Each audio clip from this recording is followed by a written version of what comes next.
Hello,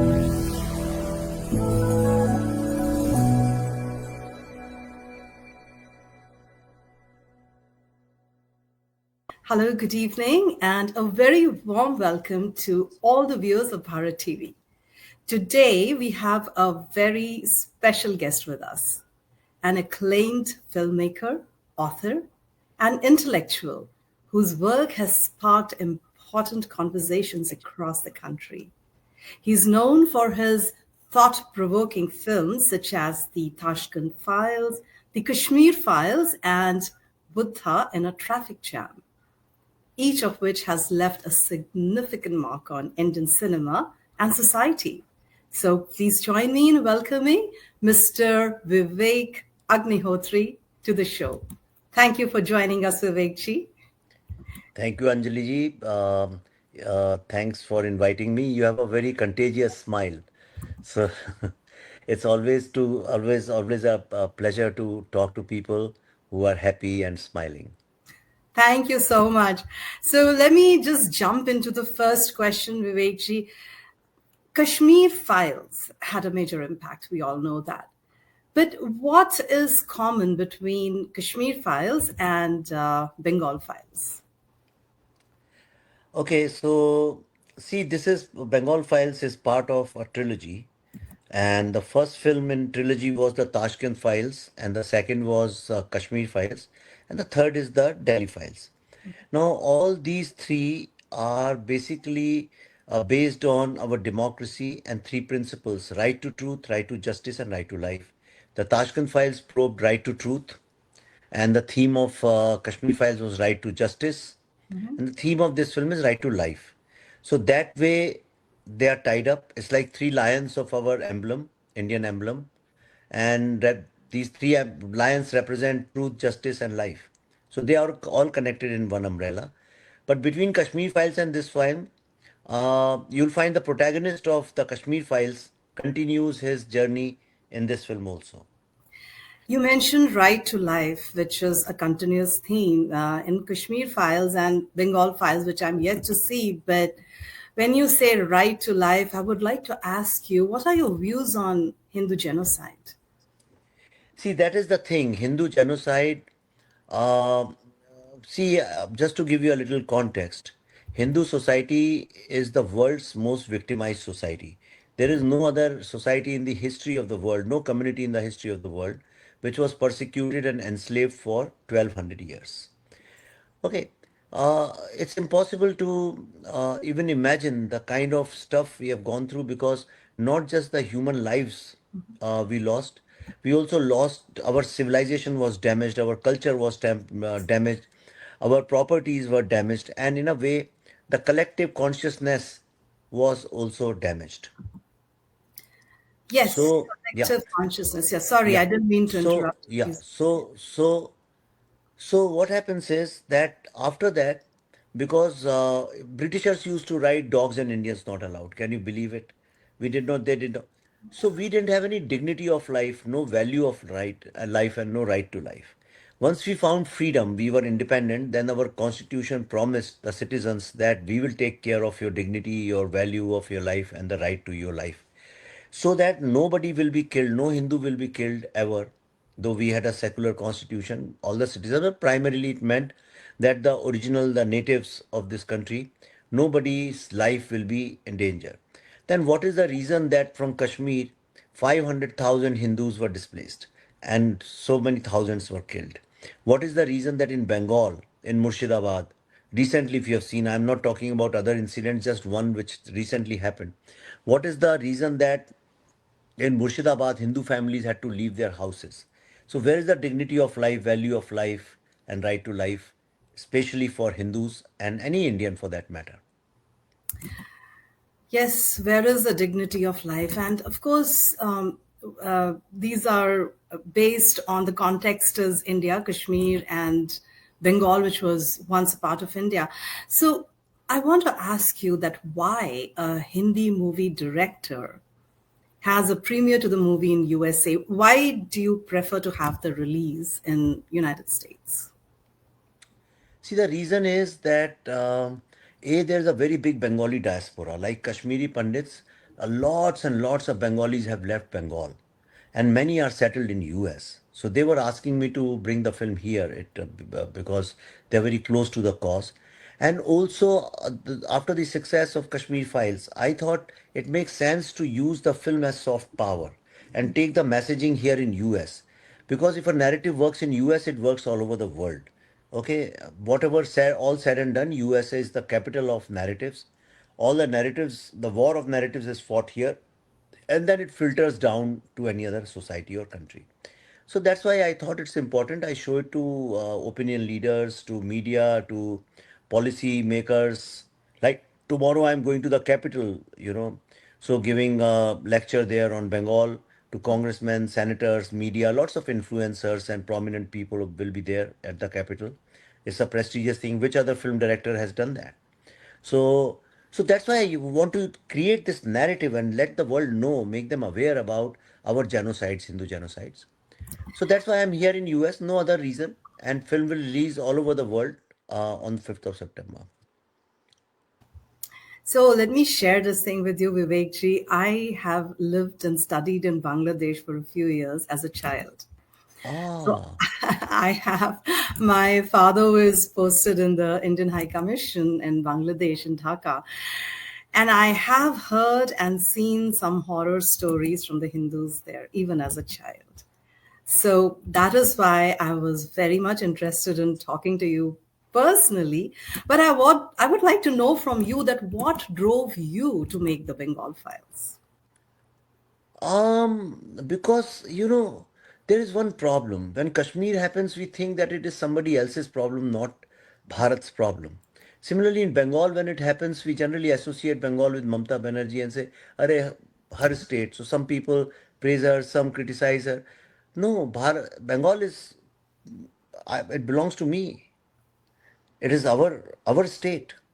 And Bengal used to be the lighthouse of India. Bengal used to be the cultural center of India, industrial center of India, financial center of India. Now Bengal today is in ruins. Okay, it's very, very bad state. It's number one in electoral violence. It's number one in communal violence. It's number one in illegal immigrants. It's number one in all these giving fake IDs and fake voter cards to illegal immigrants. It's number one in that. So I thought as a filmmaker, what can I do? I cannot join politics and fight and change, and I am not an activist on the street. A lot of activists go and sit on dharna and protests and all that. I'm not one of those. I'm a storyteller. So what I can do is what our academicians and historians and media, where they have failed to uncover the truth of partition and whether the partition still continues in Bengal. Then, as a filmmaker, can I be an investigative filmmaker? And we did research for 5 years. And finally, we are bringing out the truth to public. That's my role, that's my job, that's my dharma.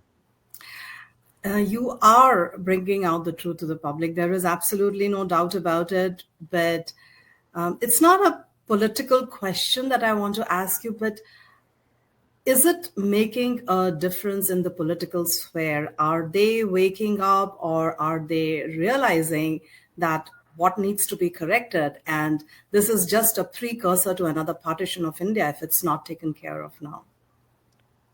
I don't know what is going to happen, but in Kashmir, after the Kashmir files, it made a lot of impact on the political arena of India. In the political sphere, it made people sit up, realize, change policies, and government also took a note of it. And so the common citizens, media started looking at Kashmir differently. That is my objective. That the Bengal files should also create awareness amongst people, should wake up some people and say, hey, come on, do this, it's your responsibility. And at large, one has to understand that if we do not act now, then it's not very far. The time is going to come when Bengal will also become Kashmir, and we'll say, Arey, when did it happen? Why did it happen? So this time in Kashmir files, we showed the truth of Kashmir 35 years later, but here I am warning you right now. Okay, Yes. I'm showing you the film right now. Yeah, even after this, if you don't do anything, then I don't know. Maybe someday you'll say, "Oh, Vivek Agnihotri said this in his film." I'm quite convinced that Bengal is not in right condition. Yes, of course.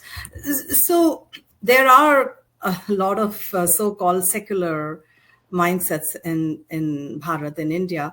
So some of those critics who have that kind of a mindset, they may accuse you of stoking communal or political sentiments. How do you respond to such criticism, especially in the context of this film? I don't give a damn to what they say. I don't care. I'm just telling the story of my people, the story which I want to say. It doesn't matter to me what they say. And what can they say? Why? How can they say? Can they deny the fact that Murshidabad riots happened? Can they deny the fact that Hindus were displaced from Murshidabad? Can they deny that there are illegal immigrants in Bengal? Can they deny that dirty communal politics, you know, is changing the demography of Bengal? What can they do? Let them prove. My film is based on truth, is based on true events. They cannot change even one word. Yes, indeed. Your films are based on true events, and in fact, you have kind of you have not shown it to the extent the cruelty actually happened. Because I understand you have some limitations, but what you have shown is nothing but the truth, and that's why we appreciate you. So you are known for addressing stories that mainstream cinema often avoids. Why do you think that these events in the Bengal Files have been neglected in public discourse or in media? Sorry, I couldn't hear you. I lost the voice for a second. Can Oh, you come again? sure. I'll repeat the question. What I was saying that you're known for addressing stories that mainstream cinema they often avoid it, right? But why do you think that the events in the Bengal Files have been neglected in public discourse or media? I don't know why they were ignored. I have no idea. Problem is, see, it's impossible to find a Jew child who doesn't know about Holocaust. Can you find a black guy who doesn't know about slavery? But I don't know why Hindus don't know about their own 1200 years of persecution. Why they don't know that how partition happened. And we were told lies about partition. Nobody told us the truth that it was direct action there, Noah Khali genocide, which was responsible for this thing. And I don't know. And I also wonder how come I didn't know for a very long time. So maybe this is my time to repent. Maybe this is my way of protesting to make truth cinema and make people aware. Very true, absolutely. So, I learned from some reports that the Bengal File movies, the premiere, is sold out in Washington, D.C. almost a week before the premiere day. And what do you attribute this to? Oh, everywhere. Washington D.C. was sold out, and then New York, New Jersey show was sold out. Houston is on 10th of August, which is 20 days from now, and it's sold out. Some people have sent $500, and they are saying, no, no, we want a ticket. We said, no, we don't need that money. Come on, there are no seats available. Yesterday in Washington D.C., people were sitting on the stairs. Can you believe it? On the steps they were sitting and watching the film.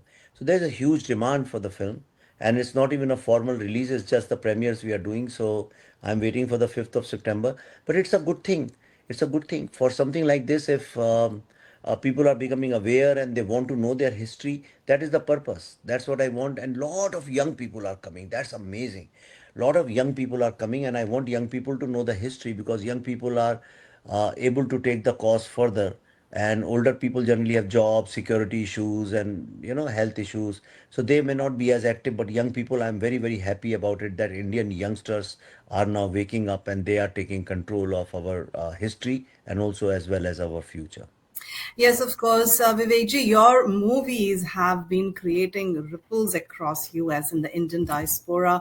I am sure that the American people will also wake up once and be able to relate this to the African slavery, the Jewish Holocaust, and they'll be able to equate them with those, because right now I don't think that in the mainstream media that much of awareness is there. But after the Tashkent files, Kashmir files, now the Bengal files, what is next for you? Are there more films in the pipeline? See, there are lots of stories inside me. As long as I have stories, I would love to convert them into films, but right now, as of now, there is right now nothing. I'm not like the typical director कि अच्छा तीन चार project करते हैं. I am focusing on this, and when I was making the Tashkent Files, I didn't know that we'll make end up making Kashmir Files. When we made the Kashmir Files, we had no idea if we were making this film. So I don't know what's next, but yes, definitely it will be something related to truth and the Hindu struggle. Vivekji, I know you're very short of time, and despite that, you took out some time to interview with Bharat TV and with me. I really thank you, and I really appreciate you so much for sharing your insights and experiences with us today. And your dedication to uncovering these untold stories through cinema is truly inspiring. And this Bengal file promises to be another thought provoking contribution to the industry. So we really appreciate your time and the important conversations your films continue to spark. We wish you all the best with your upcoming projects, and we look forward to seeing the impact of the Bengal files in not just America, in Bharat. It's very important and all over the world. So thank you so much for joining us. Thank you. Yes. Thank you very much, Anjali ji. Thank you. And you are a wonderful. Keep smiling, keep shining, and you are doing great service to the cause. Thank you. Thank you.